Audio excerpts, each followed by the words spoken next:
So again, good evening, everyone. And again, thank you for joining today. And again, we start with quieting our mind by watching the breath.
Then we can try to generate good intentions for, by example, thinking, may us coming here together become cause and conditions to actualize the right view.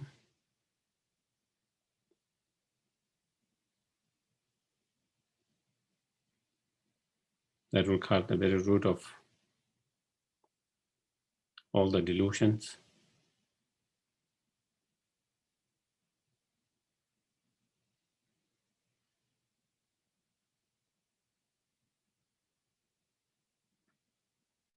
And through realizations of the correct view, together with the Bodhicitta mind, may we be able to achieve fully enlightenment for the benefit of all sentient beings.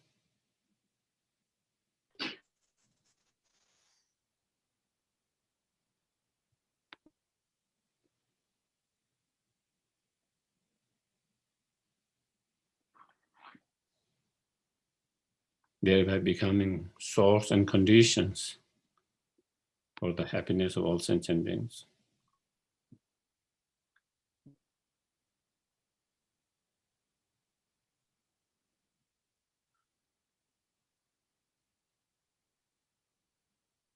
Okay.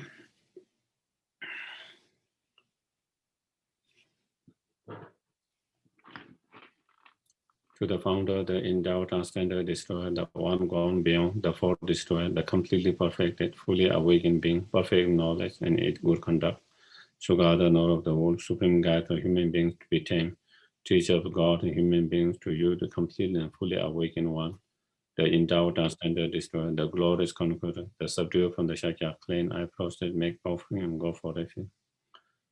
To the founder, the endowed, transcendent destroyer, the one gone beyond, the fourth destroyer, the completely perfected, fully awakened being, perfect in knowledge and in good conduct, Sukha, the Lord of the world, supreme guides of human beings to be tamed, teacher of God and human beings to you, the completely and fully awakened one, the endowed, transcendent destroyer, the glorious conqueror, the subduer from the Shakya clan, I prostrate, make offering, go for it. To the founder, the endowed, transcendent destroyer, the one gone beyond, the fourth destroyer, the completely perfected, fully awakened being, perfect knowledge in good conduct, Sugata, Lord of the world, supreme guide of human beings to be tamed, teacher of God and human beings to you, the completely and fully awakened one, the endowed, transcendent destroyer, the glorious conqueror, the subduer from the Shakya clean, I prostrate, make offering and go for refuge.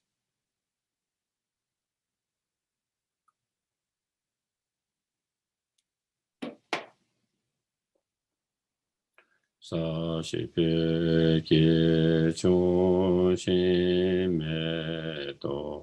라베라레시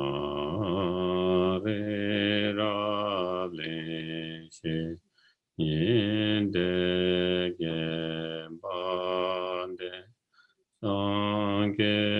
상계신도 미래오아 요근 남아다신 예바라쇼 jo yedam kururana mandala niyataya. I go for refuge until I'm enlightened to the Buddha, the Dhamma, and the Supreme Assembly. By the merits I create to listen to the Dhamma, may I become Buddha in order to benefit all sentient. Sangye chodan soge sonam chanjo bado dhanega dagi choshegi be sonam dola penje sangye choba sangye chodan soge sonam chanjo bado dhanega dagi choshegi be sonam dola penje sangye choba.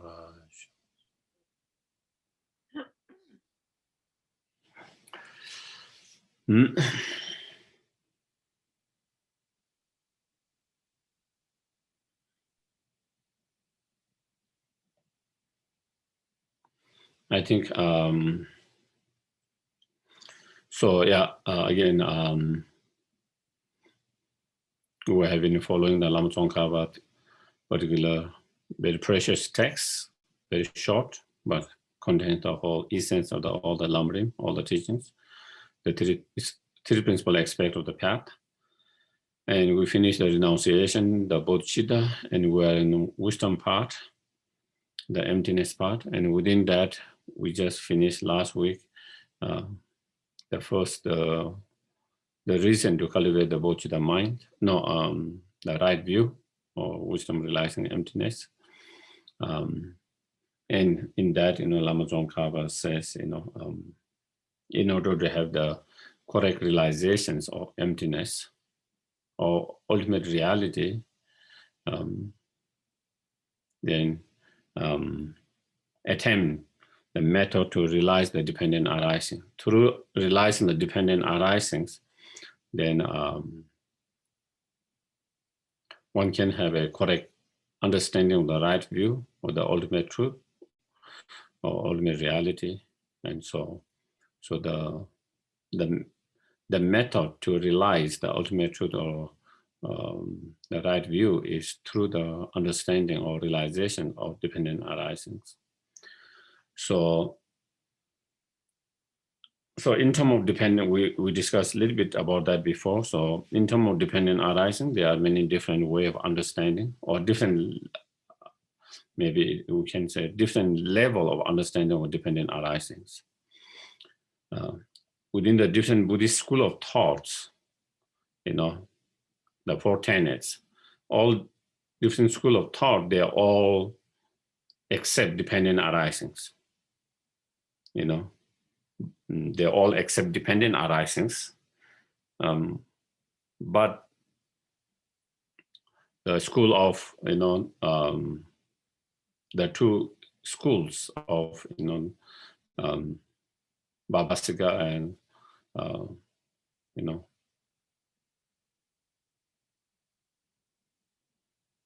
Sotandrika, or Sutra, the school of Sutra and the school of great exposition. In those two schools, thought, even though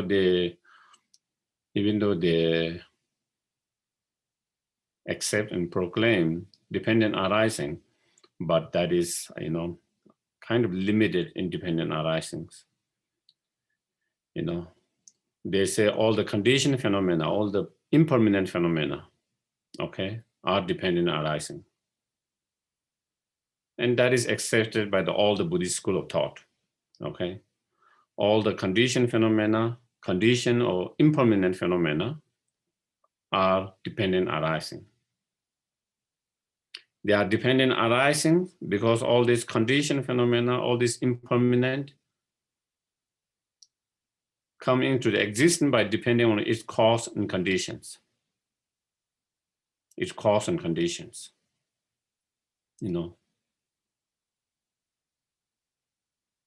all different plants, depend on its seed and the water and, heat, light, whatever different thing that it need to grow, so that is dependent as it depends, As ourselves, we depend on our parent, from our parents, then we come into the world by depending on them. The parents are our cause. And, these computers depend on many cause and conditions. The light, the text depend on many cause and conditions for that to come to existence.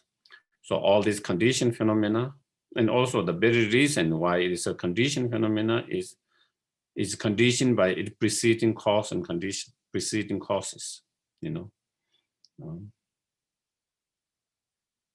and is impermanent, is changing because its cause is changing. When there is changing its cause and condition, then the natural change of that particular things. So that one is kind of same, that understanding of dependent arising. Okay, that understanding of dependent arising is understood and accepted by all the Buddhist school of thoughts. Okay, but those two schools, Great Exposition Sutra schools, they don't accept or they don't believe that permanent phenomena are dependent arisings, because permanent phenomena are not dependent on its cause and conditions. Since it's not dependent on cause and conditions, then they will not say they are dependent arising. Okay, so their dependent arisings, understanding dependent arising is become narrow. It doesn't include all phenomena. It cannot include all the phenomena. Okay. Then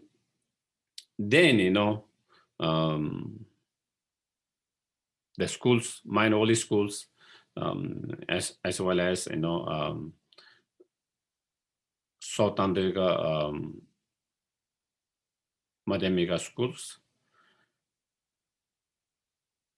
on top of accepting that all condition phenomena, all impermanent phenomena dependent arising because they depend on its cause and conditions, they also says all phenomena, including permanent phenomena, both impermanent phenomena as well as permanent phenomena, they all are dependent arisings because they all depend on its parts. Every phenomena has its parts, whether it is a physical matter or whether it is a non-physical matter, such as consciousness. Okay. They all come into existence by depending on many parts that are put together or that comes together to make that phenomena. Okay.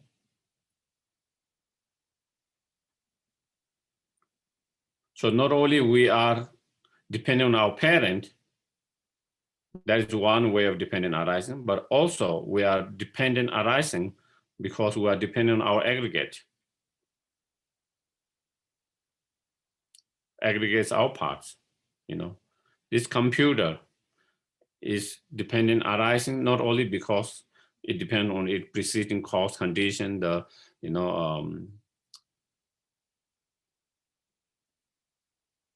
someone who developed that idea, that person's idea, then workers who put all these things together, so wiring, chips, putting everything together, and then creating that. But also, so that is depending on cost, but it also depends on its parts.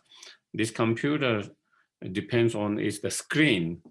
It depends on the holder that keep it up.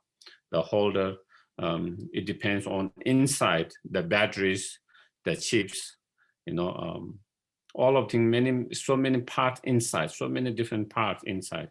So it depends on its parts.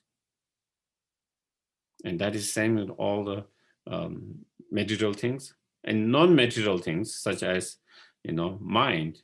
Mind is also made of many parts, whether it is a mistaken mind or whether it is unmistaken mind, whether it is a virtuous mind, whether it is a non-virtuous mind, whether it is a neutral mind. All of them made out of many parts of that mind. Each of them are made out of many continuities. many parts of continuity make that one particular state of mind, you know. So it depends on all this continuity, you know, each part of those continuities. Also, it depends on many other parts, as you know,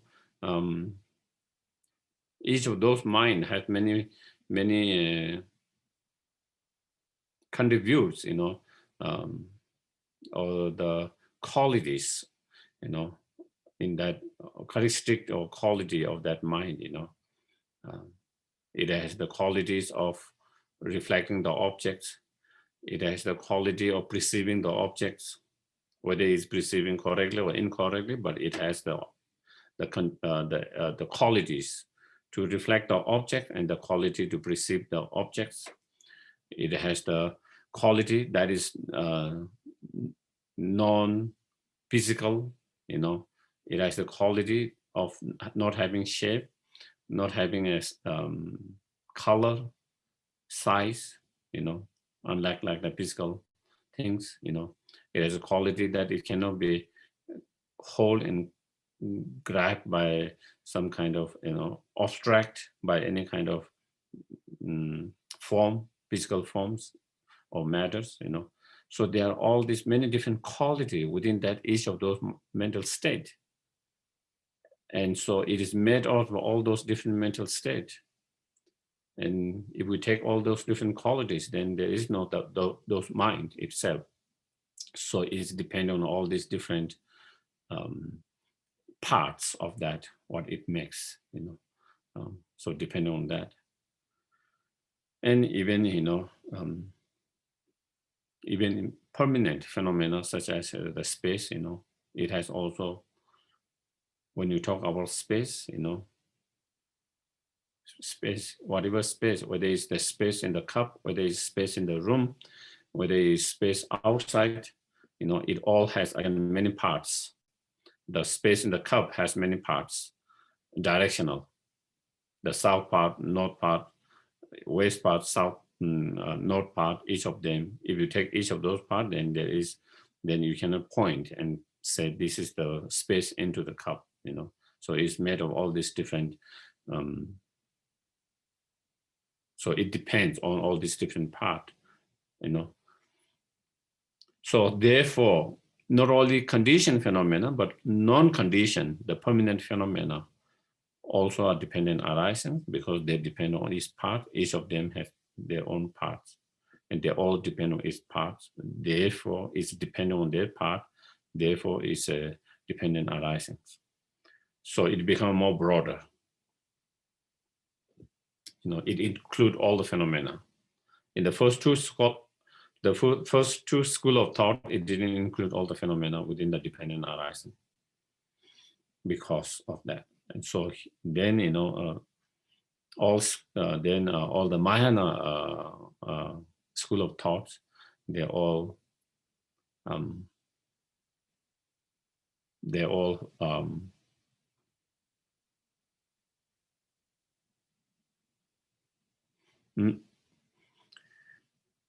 accept, and they're all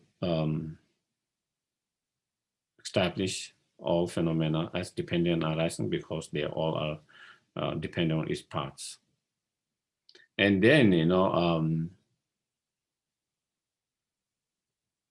Prasangika, then they go even further, you know, not only they are dependent on, not only all the condition phenomena dependent on cause and its cause and condition, but they are also dependent on parts, you know, and also all non-conditioned phenomena are also dependent on its parts. So dependent arising, but all of them are depending on the basis and the thought that level or design designate, you know. So it's dependent on that. The mind that impute as the objects on the basis of the parts coming together, the collection of the parts coming together. So not only is depending on the part, but it's depending on the thoughts, the mind that that impute as its object, as well as the basis. Without the basis, there's no object to be imputed. So the object depends on its basis as well as the mind that impute it. And that is same to all phenomena. All phenomena depend on the basis, because you need basis to impute something on something like that. So it depends on the basis as well as the mind that impute or label or designate as the object. So depending on the mind that so that is so you can see there are three levels of dependent arisings. Okay. And when we have understanding of dependent arisings, according to the more subtle level, then that is when we come to have understanding of emptiness, close to emptiness. Okay. If you have that, when we have a, because when we have a understanding of more subtle dependent arising, according to the Prasankhya point of view, that means you understand the objects to be merely labeled by the thoughts, that by the concept, And so when you understand that is dependent on merely labeling of the thoughts or the concept or the mind, then you have to understand when we say it's merely labeled, what it means you have understanding is that it's not existing from its own side. That is where the merely, this word, when you understand the understanding of merely label or merely imputed, merely designated, what it means is merely dependent on that mind to designate label, but there is no existing by its own side. So therefore, when you have that kind of understanding of dependent arising, then you need to have the understanding of emptiness. You will have the understanding of emptiness. So if that is the case, then why does Lama Tsongkhapa here says, in order to have the correct view, that is emptiness, that you try to therefore attempt the method to realize dependent arisings, as though it is given the understanding the dependent arising as a method to have a correct understanding. Do you get it? And so, so according to some of the commentary, some of the masters, including Pabong Rinpoche, they says, when Lama Tsongkhapa here, when he say attempt to understand the method to realize the dependent arising as being a method to have a correct understanding of the right view, emptiness, what it means here is the gross dependent arising. Because when you are subtle dependent, when you have realized a subtle dependent arising, you already have understanding of right view, the emptiness. So it is not the method to the subtle dependent arising is not the method to realize the emptiness or right view, because you already will have a realization of emptiness when you have that realizations. So when he say when it's as a method, the dependent arising as a method to have a correct right view, understanding of right view, so it means is referring to the gross dependent arising.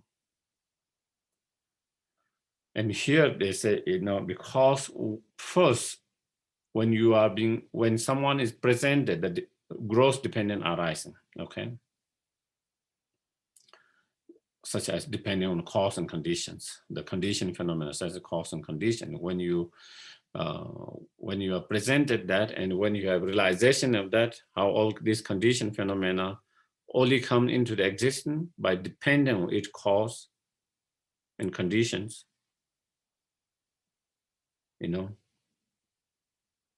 then that help. That is a method to have a correct understanding of emptiness or right view, because it helps us to not to fall into the one of the extreme of nihilism.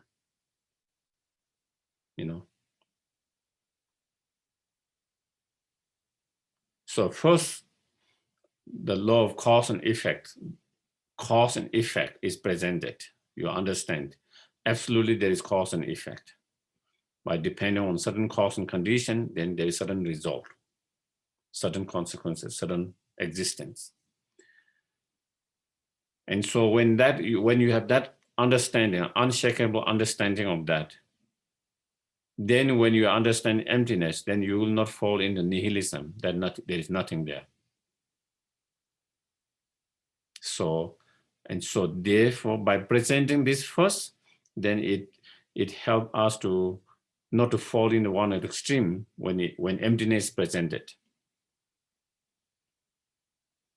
And so therefore, this becomes very helpful method to have the middle, to understand the middle way. That is the right view. The right view, emptiness is the middle way. And in order to have the understanding of the middle way, then you already kind of, before that understanding, you already kind of be presented where you have been clear of one of the extreme by presenting the understanding the gross dependent arising. So that is where it is meant by that. Okay. So then definition, showing the right view. So that is now next is the presentation of the right view itself, the emptiness of right view, the presentations of that, showing the right view. One who sees the cause and effect of all phenomena of both cyclic existence and the state beyond sorrow as forever unbetraying, and for whom any object trusted in by grasping mind has been completely disappeared, has at that time entered the path pleasing the Buddhas. Again, normally, presenting the right view,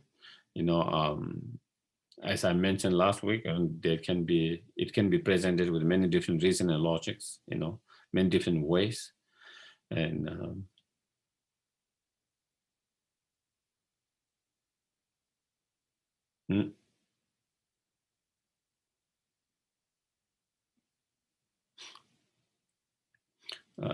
like in Nagarjuna's, in his Precious Garland, where he presents, neither self is the selflessness. When he presents the right view of selflessness, he presents as doing some kind of analysis, examination, and investigating by seeing, that the self is neither the earth element, neither the water element within our bodies, neither the fire element, neither the wind element, neither the space element, neither the consciousness element, neither the consciousness of them, neither each of those 6 elements, neither is the collection of those 6. And therefore there is no truly existing self. Because, and so that kind of presentations, he have that, and that presentations, Shantideva, he presents similarly that you see in chapter 9, and then he go even more details, like going, neither the eyes, neither the person, neither the nose is person, neither the mouth, and go with each of different body parts and body organs and all of that, So there is one way of presentation of that through that kind of analysis, And then there is other presentations, again in Nagarjuna's, I think that one is in his treatise on fundamentals, the wisdom, wisdom, Zawashara, his fundamental treatise on the wisdom. Yeah, in that he presents, neither the self or phenomena, especially first starting with the self, is not coming from its own, it does not exist by its own side. It does not exist by depending on others. It does not exist by depending on both. Neither it exists depending on, not depending on none of both of them. So that kind of four kind of analysis, and then you see also in others, others writings, presentations of, I think,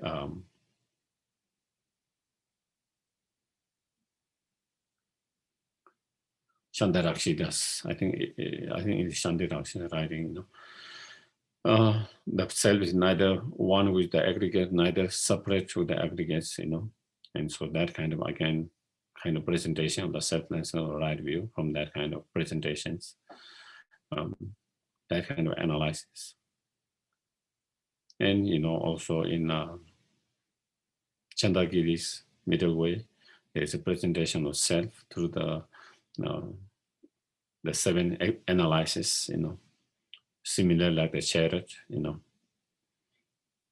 seven analysis, that kind of analysis you see in first five analyses within the Nagarjuna's writing.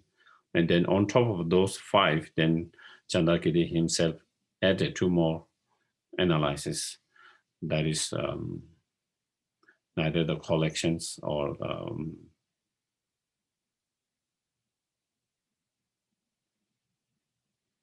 the shape. So that kind of analysis, in the Lamrim, the way when the right view emptiness is presented, then it's presented through four essential points. And four essential points in first is the essential point of identifying the object to be negated, So when we talk about selflessness, what does that mean, the selflessness? What is the self that is being negated? Because there is a self that exists and there is a self that does not exist, but which our ignorance believe it exists. Okay? So there is a self that exists relatively, okay? Or conventionally, there is a self that relies on conventional level, on relative level, and we are not trying, through that kind of analysis, we don't refute that kind of self. Otherwise, you fall into one of the extreme. Okay? So we are not refuting or rejecting or negating that kind of self. Okay? The self that exists, which is the self that exists conventionally and relatively. And so then when we talk about selflessness, emptiness, what is the self that has been negated? What is the self that is empty? And so then what is negating or what is empty of is, ultimately existing, inherently existing, independently, truly existing self, which has never been there, but our ignorance believe and perceive to be there. And that is where misleadings, and that give rise to all other delusions. And so therefore, identifying the object of the negations is very important. Otherwise, we get confused. Sometimes you say there is self, sometimes they say there's no self, what is going on, that is where we get confused. A lot of time we get confused when we cannot distinguish these two things. When we are not being able to identify exactly the self that is being negated. When you don't identify that, then we feel all the self has been negated. And then we feel there's no self at all. And if there's no self, what is the purpose of us studying, practicing? Because there's no self to achieve enlightenment. There's no self to experience that. So therefore, but sometimes we get confused because we don't identify exactly the self that is being refuted. And so that is the first point, because that is, and in order to have a better understanding of that, it is not enough just to learn from the books, okay? To really identify well, to really identify the self to be negated. Of course, we can learn from the books. We rely on the books, like you learn how to do experiment, and then you have to do the experiment, Same way you learn, and then we have to do experiment, and then we have to watch the exercise. The meditations is, when you have a strong emotions, and when you have a strong sense of me or self of I, how does the self or I or me appear at that time? How does our mind at that point grasp or apprehend that self? That is the experiment that we have to do in our mind's laboratory, in our practice. That is the meditation, the experiment.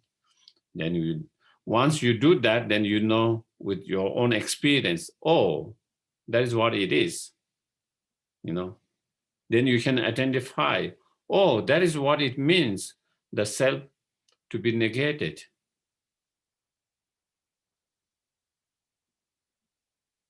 And so that is the first point. And then second point, is using, if there is a truly inherently ultimately existent self as it appears to our mind, and as our ignorance perceived to exist, then it has to be either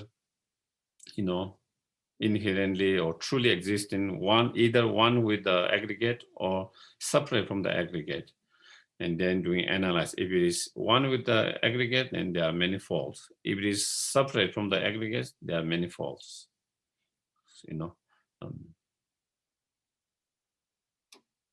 And so, yeah, that is not the second, third, fourth, and the third and the fourth. The second point is, if it is truly or inherently existing as our ignorance perceive, then it has to be either inherently one or inherently separate with the aggregates. There's no third possibility. So that is the second point. So through that meditation practice, analysis, there's no other possibility of existence, inherently, truly. If it's truly inherently existent, it has to be truly inherently either one with the aggregate or separate from the aggregate. There's no third possibility. And then if it's one with that, one with inherent existence, then there are many faults. I think we have already gone before sometimes in other, we don't need. And if it is, so therefore it's not one inherently existing one with it. If it's not inherently one, then the other possibility, the only other possibility that is left is inherently separate from the aggregates. And if it's inherently separate from the aggregate, also there are many faults. And therefore is neither inherently separate from the aggregates. And if it is neither one and neither separate from the aggregates inherently, then there can't be inherent existence. And so that is how we come to kind of the conclusions of non-inherent existence, non-truly existence of the self. And you use the same logic with all other phenomena. The phenomena, its parts, whether it has to be one with its parts inherent. If that object exists inherently, truly, then it has to either exist inherently one with its part or inherently separate with its part. There's no possibility. And if it is inherently one with the part, then there are many faults. If it's inherently separate from its part, then there are many faults. So therefore, it's neither one or separate inherently existing from its part. And if it's not that, then it can't be inherently existing. It can't be truly existence.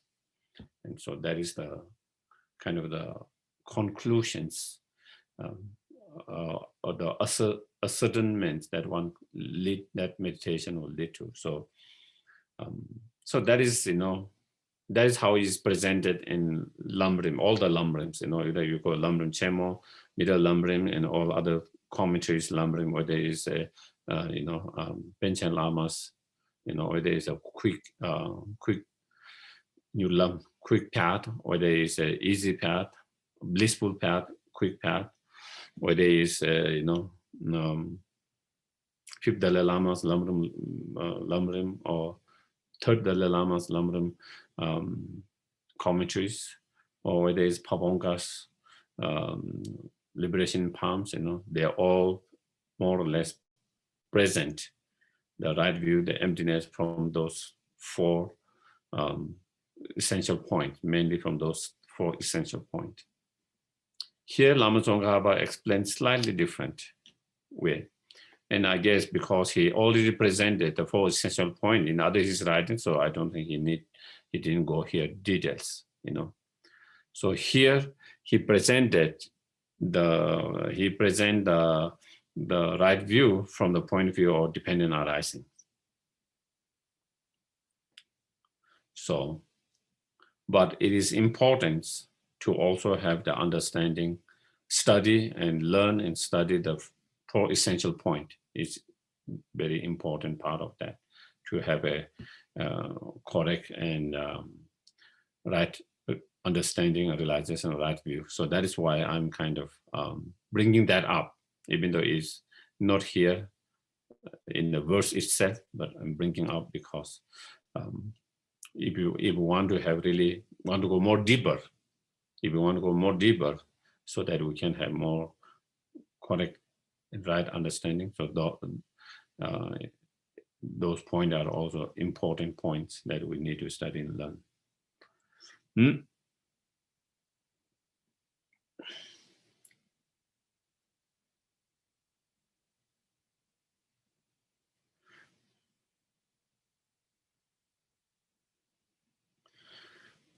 So here what it means is,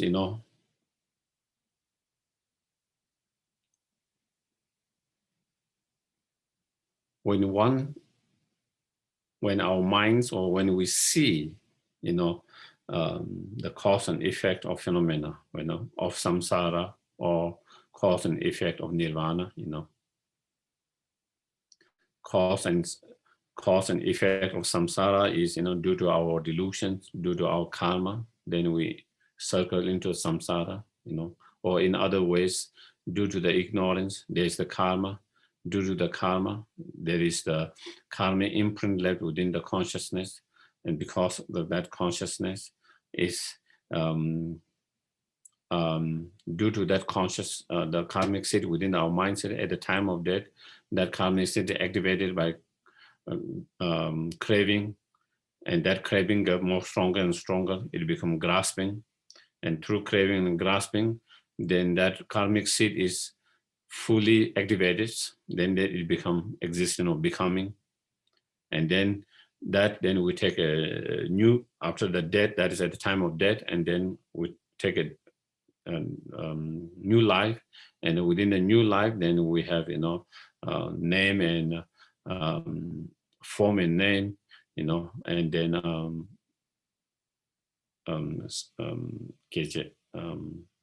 the element, or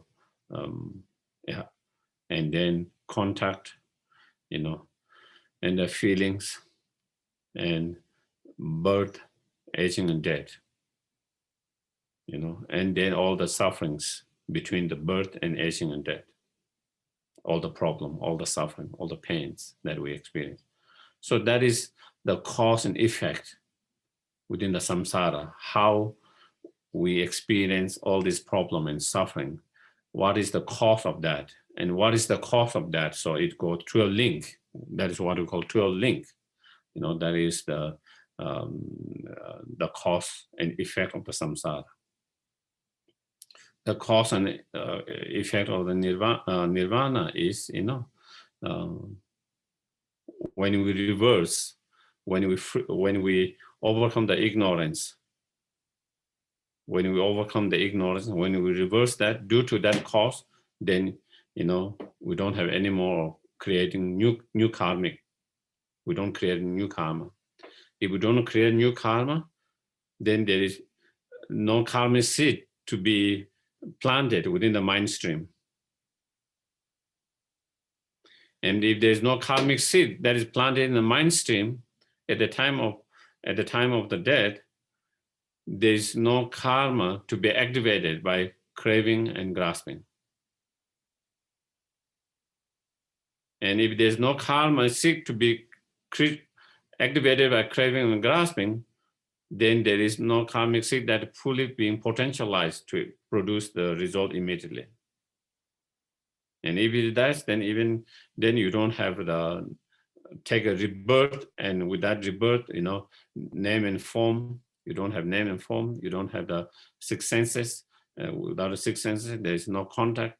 Without contact, there is no feeling, and then there is no birth. There is no aging, death, and all the suffering between birth and aging, death. And therefore, you are free. When you are free from all of that, then you achieve nirvana. And that is the cause and effect of nirvana. That is cause effect of the nirvana.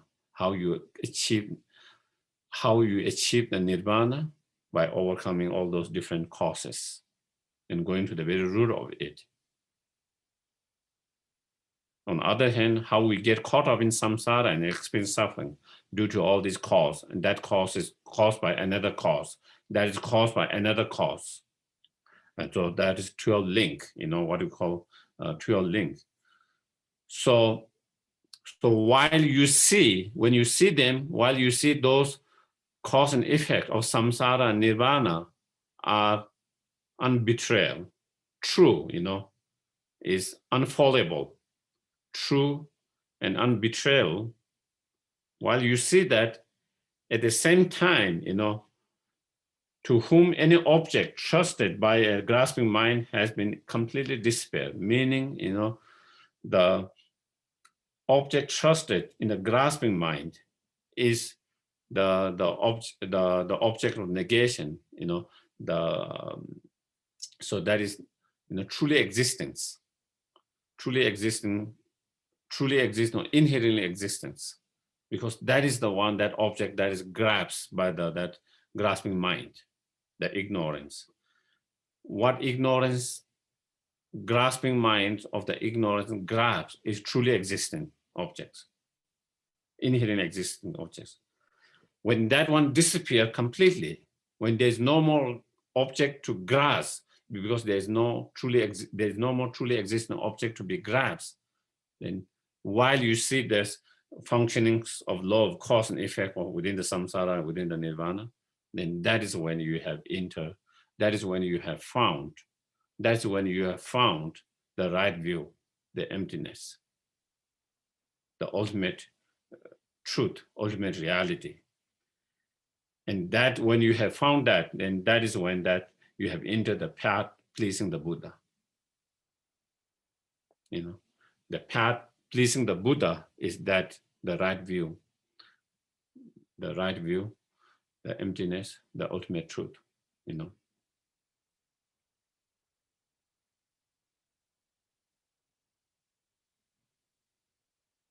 So,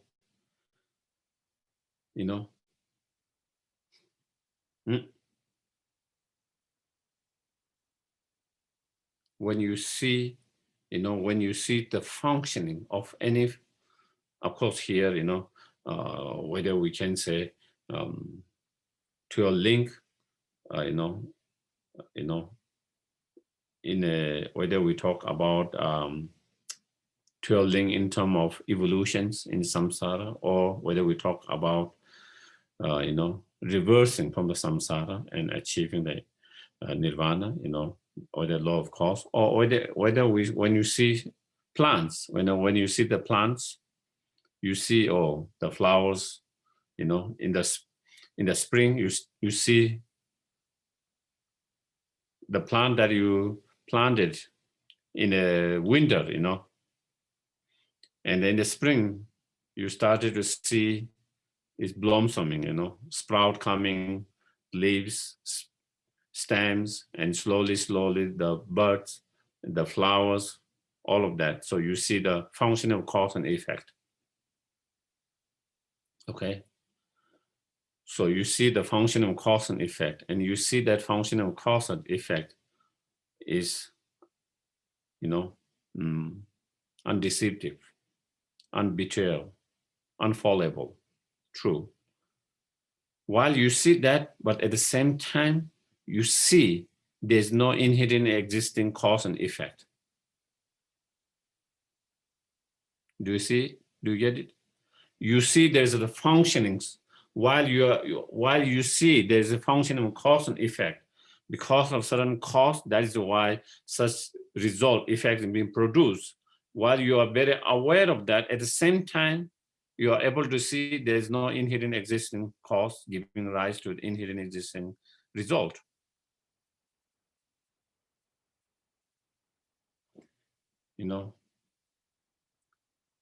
While you see that cause and effect, at the same time, you see there's no inherent existing cause. There is no inherent existing cause that is giving rise to non-inherent existing result. There's no inherent result. There's no inherent existing seed that is giving rise to inherently existing sprout. There's no inherently existing sprout giving rise to inherently existing leaves and stem.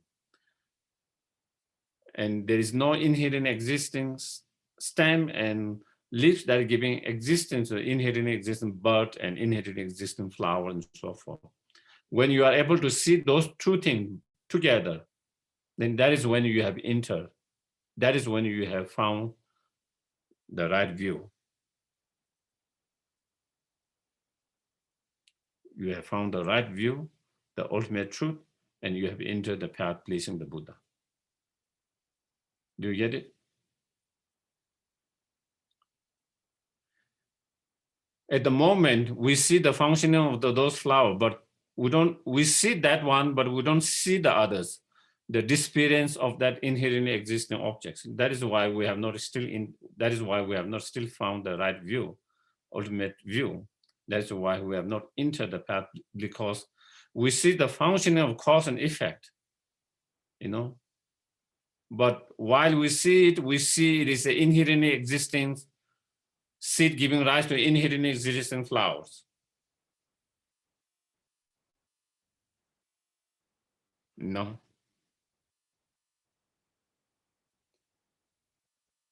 And that is where I have mentioned before, again, that is why just understanding dependent arising, the gross level dependent arising doesn't give the understanding of the right view emptiness. It can help.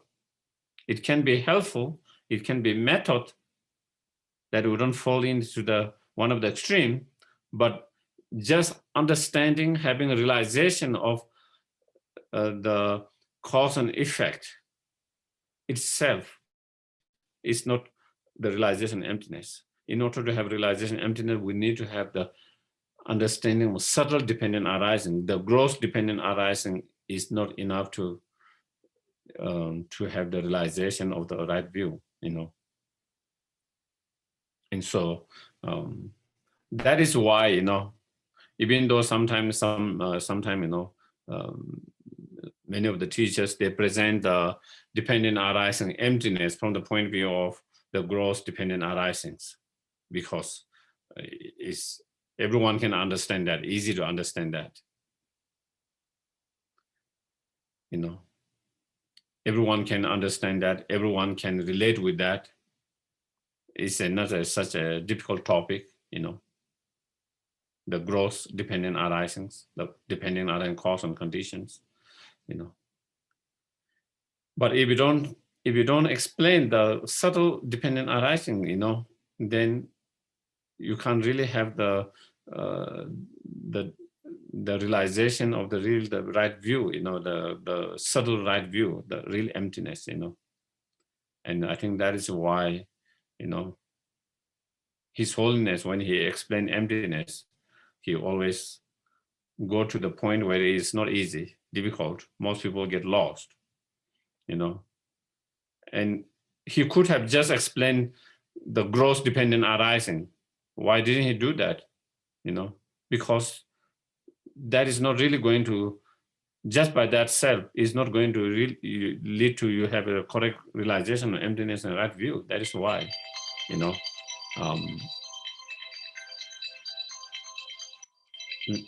sorry. So, so that is why, you know,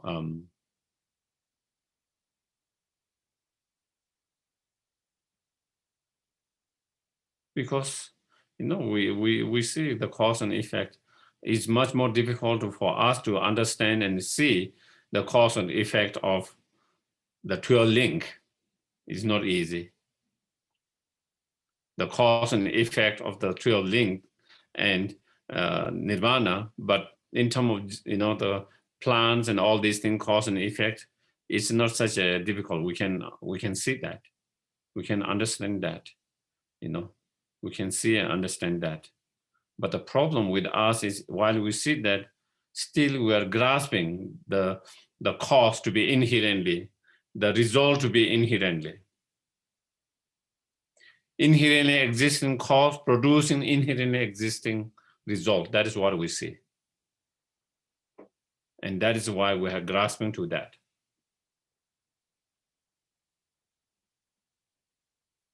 You know, and so therefore, to be able to have the correct understanding or realization of the right view, emptiness, ultimate truth, while you see the function of cause and effect, at the same time, you are able to see non-existence of truly existing of cause and truly existing of effect.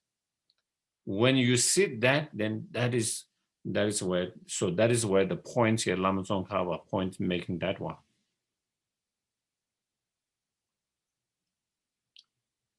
And that is when you enter the path pleasing the Buddha, because the very purpose, the only purpose of Buddha to enter the path and to become Buddha, why he wanted to become enlightened, the first very reason why he wanted to become enlightened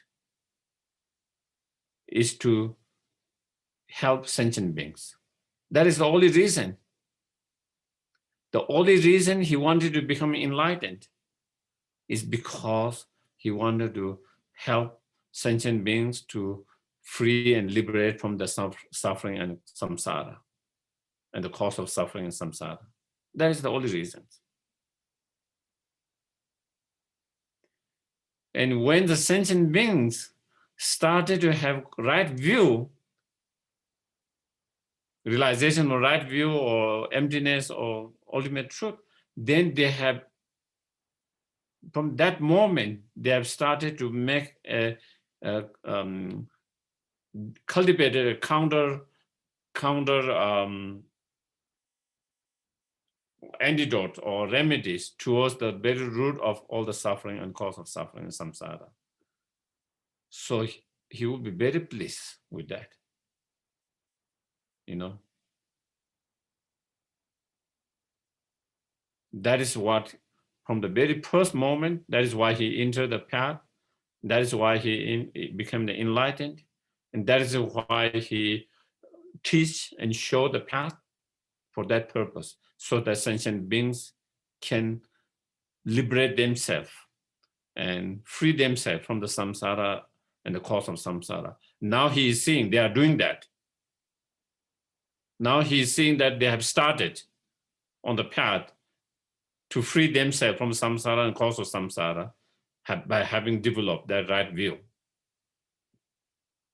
And so therefore, that please, the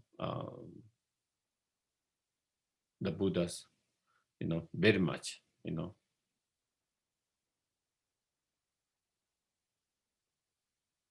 It's like a parent who want to give the best education for their children and want them to study very well so they can take care of themselves, so they can have a better life.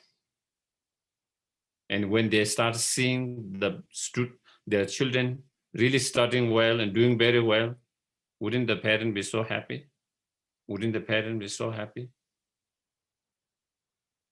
That is same, that is same, that is same because you, so that is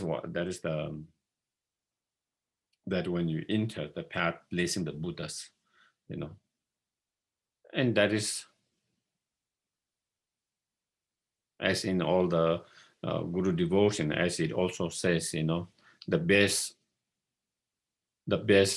offering that we can make offering to our Gurus and the Buddhas and Bodhisattvas is offer our practice realizations. And that is the best offerings. That's the best way to repay their kindness. When we actually put in the practice, not only put in the practice, having put in the practice, now you have, when you are able to do that, then now you have cultivated the right view, the wisdom realizing the emptiness. And so, so that will make all our Gurus, all the Buddhas, Bodhisattvas so happy. Everyone's who care about us, they would be so happy to see that, So that is the path into, the path pleasing the Buddhas. So I think maybe I will stop here for a couple of questions, if there is questions. Anyone has any questions, comments?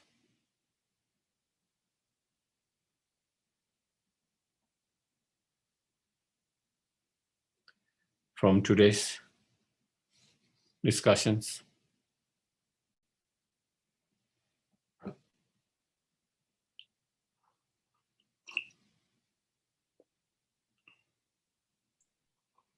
Okay, comment. Mm-hmm. It's for me, or maybe it's just me, but it's all pretty baffling to me. I have trouble following. Yeah, I don't even know what questions to ask.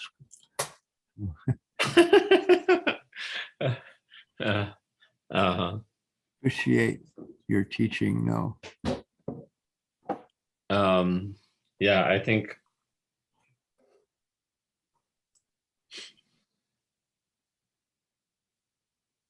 that is why I think when it comes to the emptiness teachings, that we have to read and we have to listen so many times before we started to make kind of not get kind of lost and confused in that, sometimes it can be very confusing. It can be very, it's not easy topic and not very important topic, but at the same time, not so easy topics. And so therefore, that is why we need to read more. We need to listen more. Even we don't get it, because after listening so many times, reading so many times, then it slowly it started to make little sense, and slowly, otherwise, that is also that is also why there's many different Buddhist tenets. The Buddhist tenet didn't come, 4 different tenets, 4 different school of thought didn't come because they have different view on the compassion, loving kindness, or renunciation. They all have no problem with that. They all agree on that. They didn't have any difference on that. But when it comes to emptiness, everyone has different thoughts, different views, and that is where Fourth School came, you know. And it just shows that it was an easy subject from the very beginning. Those schools have developed, you know, way back, you know, after the Buddha. So yeah. I have a question, Geshe. Yes, please. Can you give an example of permanent, what you mean by permanent phenomenon other than just consciousness? Consciousness itself is not permanent. Even though in some of the scriptures, they explain as being permanent, but it's a permanent in sense of continuity, but it's not a permanent. It is a permanent in the sense that unlike like others, the consciousness continue forever, you know, forever. From that point of view, consciousness, I mean, continuity, sometimes it is, you find as being the consciousness as being permanent in some you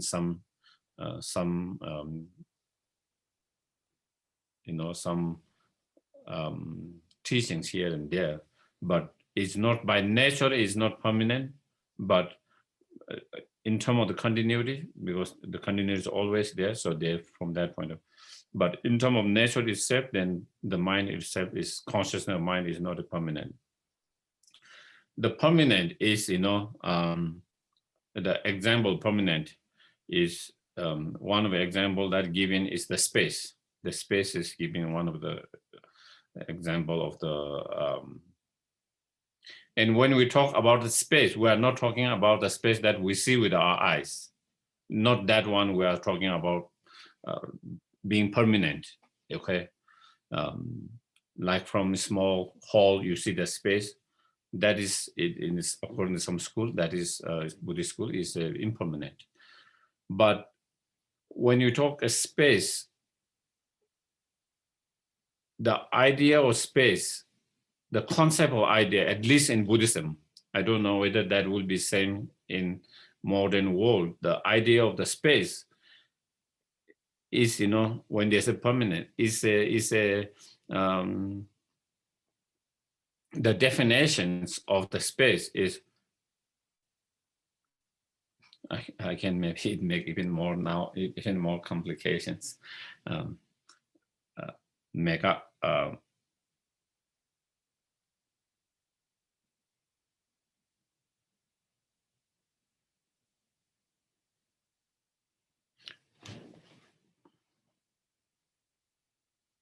Now I don't even know the English word.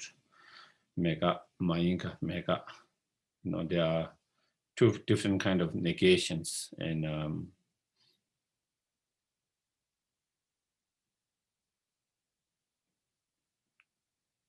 something to do isolated. And non-isolated. So anyway, even now I don't know the English words. So anyway, the definition is something that is a certain type of negations that is, or free, or negation that is empty of something that can be abstracted, and something that can be touched, you know. So that is what the space is, definition of that. And that is just, you know, that nature never change, you know. Space is, you know, that nature of the space doesn't change, you know. We can talk about bigger space, smaller space, all of that, but the space itself, the nature of space, it doesn't change. It always remains as long as it's space. Is something kind of, you know, the nature of that is, it never changes. It does never become something that can obstruct some another obstacle phenomena, you know. That is why we can put so many things when there is space, because it doesn't obstruct others from taking that space. And also you cannot touch the space, unlike like other phenomena, untouchable, unobstructing. That is the and that nature doesn't change. That nature doesn't change as long as space is always that nature. And so therefore it's a permanent, because its nature doesn't change, and so that is one. And then emptiness is another, because emptiness, the idea of emptiness is same, is merely empty of inherent existence. Nothing more than that. Empty, when you talk about emptiness, is merely empty of something that is merely empty of something truly existence. And also that nature does never change. No. Thank you. Did it seems like you are not, it didn't clear your mind.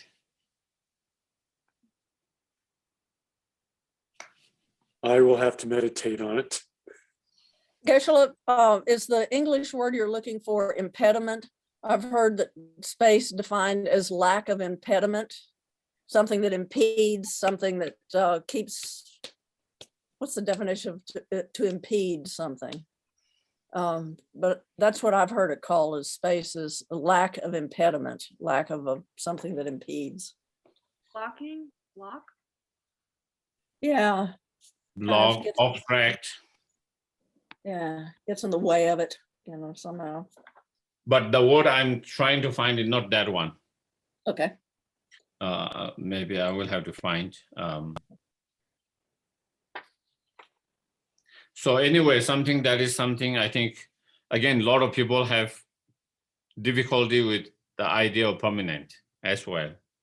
And the idea of permanent. Also, a lot of people have difficult with idea of space being permanent. So again, it has always been like that. So those are again some of the concept that is not easy to, you really have to think. For example, computer or everything that is in front of me, except the space, their nature can change. Their nature can change. Computer can become older and older, break down, The space, it doesn't change that way. It doesn't change their nature. That space might be taken by something else, but when you move that away, that space is still there, nothing has changed. Do you get it? The space in the cup, I can pour the water and now there's no more space. But when I take the water, the space is still there, and that's nature of that space has not changed. And so therefore, that is the thing, with the impermanent phenomena, the nature of that object itself change, whereas the permanent, their nature doesn't change. The nature of the space doesn't change, because it's not like there was a lot of space here and then I put a lot of things. Of course, there's less space now. It's not because the space, nature of space has changed, just because something was put into that space. And when you take away that space, that things again, the nature of the space is still same. It's just merely empty of what was the Elvis you said? Impediment. Yeah, Lack of impediment. It was lack of impairment before, and it's still lack of impairment. Nothing had changed from that nature being changed, and so therefore that is one way of putting it. Yeah. Okay, so maybe we'll do dedication because I have a very short list of people for obstacles. I have Jenny L. for illness. I have Jane Braswell, Tatty, and Stella's daughter and son-in-law. And under the column of death, we have Steve Citrullo. okay. Thank you very much. And my cat Cranberry did. Oh, Due to the merits of this virtuous action, may I quickly attain the state of Guru Buddha and lead all living beings without exception into that enlightened state. May the Supreme Jewel Bodhisattva that is not arise and grow, and may that which is arise and not diminish, but increase more and more.